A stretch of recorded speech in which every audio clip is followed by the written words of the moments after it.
everybody. KMO here, and yesterday I shot a video talking about an article in Rolling Stone written by this guy, Miles Klee.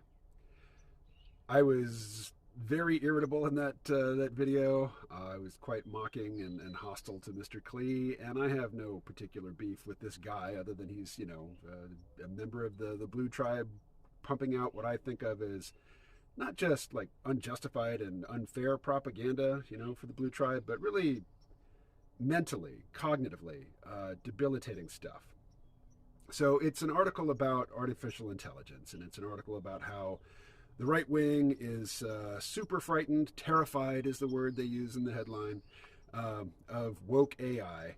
And then the author goes on to just list all the most hated figures on the right and something they've said about AI. And then he interviews various experts, so-called experts. And the people he interviews, I think, are genuine experts. But, I've been interviewed by print journalists before, and you can't say anything to them that they don't understand and, expect them to report it honestly or accurately. I mean, it's not, in a lot of cases, in technical fields, it's not even a matter of intellectual dishonesty, which, Mr. Klee certainly is guilty of, but it's a matter of just, being out of their depth. So the point of the article is that ugly, nasty people like Carl Tuckerson and Elon Musk are worried about AI safety, and they're also worried about woke AI, and then he conflates the two. So there are no AI safety concerns that aren't, Blue Tribe concerns that don't boil down to Nazism. And in fact, he quotes somebody who says that if you don't train a large language model, if you don't condition it to be woke, then it will by default, revert to full-blown Nazism is the phrase that they use in the article. So, I mean, that's the level of this. And it's from Rolling Stone, which I'll repeat this story. I did tell this story in the video that I've decided not to use because of the tone. In the late 80s, like all my friends, I had read Fear and Loathing in Las Vegas and loved it. This is long before the movie existed. And we drove to Lawrence, Kansas because Hunter S. Thompson was going to be speaking at the university there. And we got there, the auditorium that he was going to be speaking in was absolutely packed. We were up in a balcony, like kind of hanging off the balcony. And Thompson shows up very late, of course, and he is drunk off his ass. He is, quite visibly impaired. And he had clearly prepared no remarks, and he just rambled for a while and then took some questions. And he clearly despised the audience because everybody was there for Fear and Loathing in Las Vegas. And, he considered the high point of his career to be Fear and Loathing on the campaign trail, where he was following Richard Nixon on the campaign trail in, 72? What was the election year in the early 70s? So he was, contemptuous of the crowd, but also just shit-faced. But I bring all this up because this is the late 80s. At the time, he thought that Rolling Stone had sold out and was just an implement of the establishment, because when he was, doing his journalism and writing for Rolling Stone was this piece of newsprint that, it wasn't saddle stitched, it wasn't bound like a regular magazine, it wasn't printed on glossy paper. It was really this renegade thing. And by the late 80s, it was this glossy advertising filled, arm of the establishment, still talking about music from time to time and youth culture, but really not talking about the culture of the contemporary youth, but talking about the culture of, the boomers who were, in early middle age at the time. I brought it up because Rolling Stone of the late 80s was such a paragon of, integrity compared to the Rolling Stone of today. Rolling Stone of today is about as countercultural and about as renegade as, The Economist or the Wall Street Journal. It's, it really is an established tool of the neoliberal, power structure. It's vile.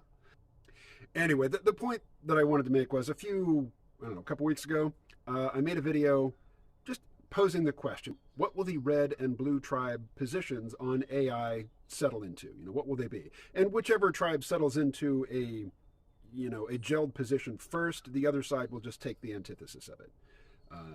And so if you spend half an hour investigating the topic of AI safety, you will very quickly alight upon the notion and the technical term alignment.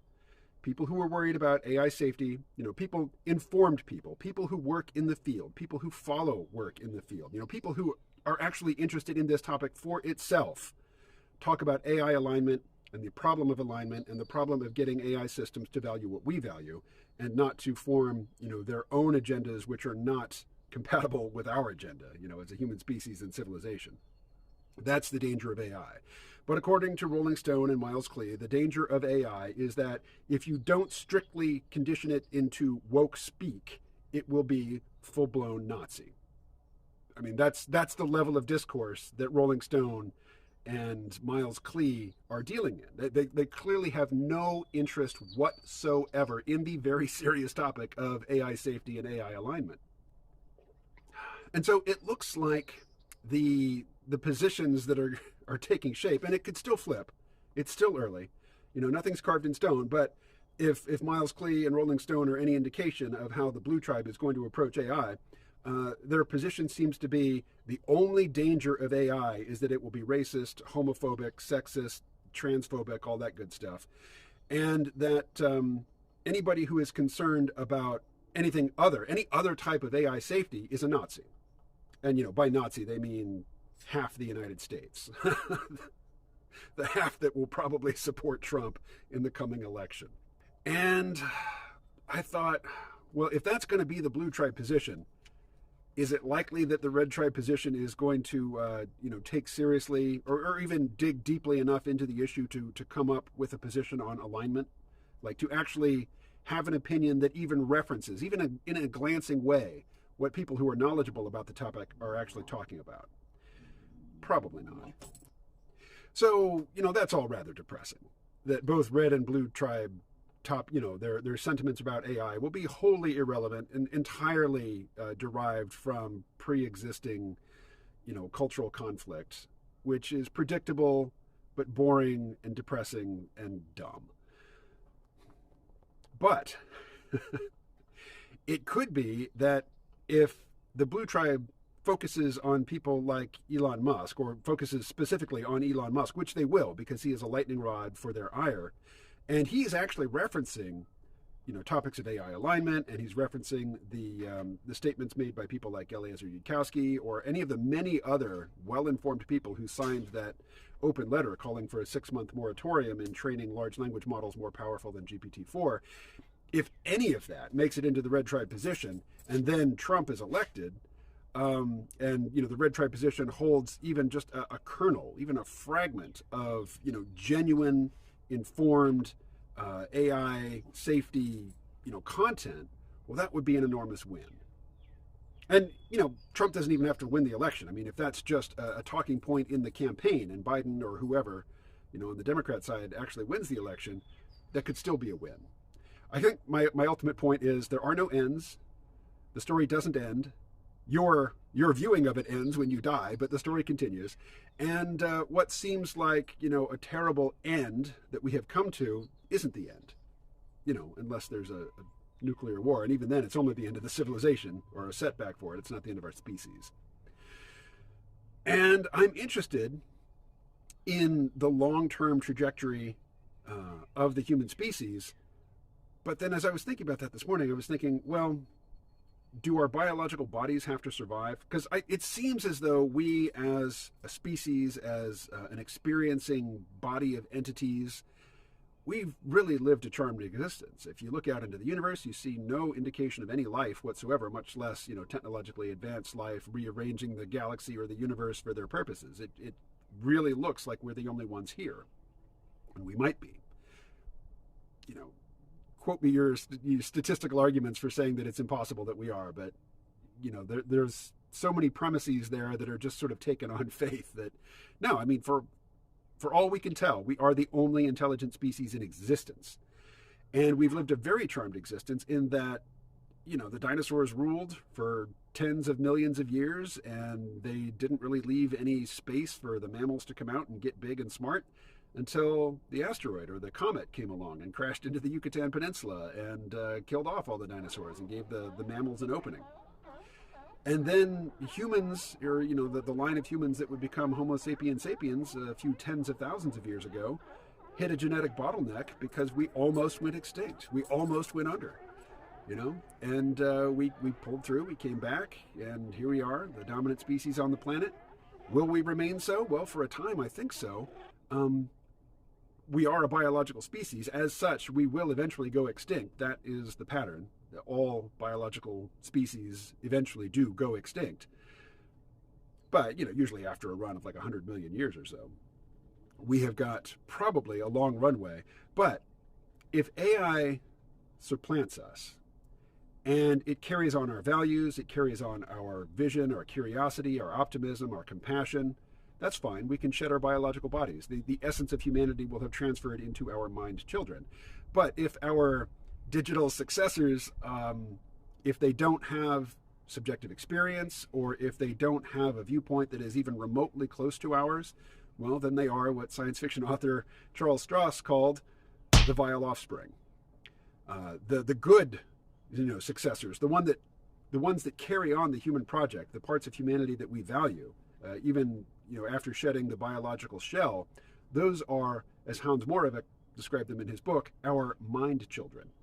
So will we get mind children, or will we get vile offspring? Or will humans in our current biological, upright, bipedal, you know, form continue on into the future? Certainly, I think we will here on Earth. I think there will, you know, for the foreseeable future, like for thousands, tens of thousands of years, there will be a place for biological humans here on Earth. But will biological humans be the aspect of humanity that extends out into space and starts manipulating matter out there, rearranging it for the purposes that we hold dear? My preference is no. I mean, sure, build some rotating habitats, build some O'Neill cylinders out there, you know, start on the Dyson swarm. But really, I think space is for robots, and it will remain for robots. And that most of the interesting activity out there will not be biological. It will be our mind children at work, and hopefully not the vile offspring. All right, that is all. Talk to you soon. Stay well.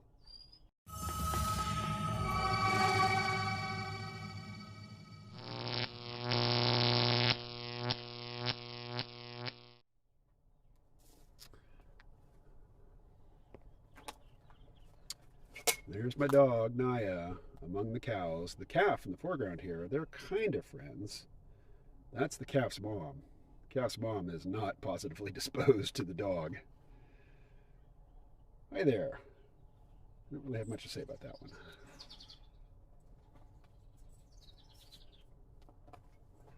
That's right, keep your distance.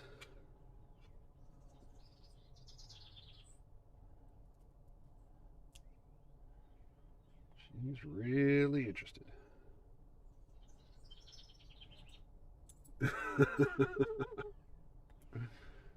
Mama cow is not amused. All right, Naya, that's it. Let's go.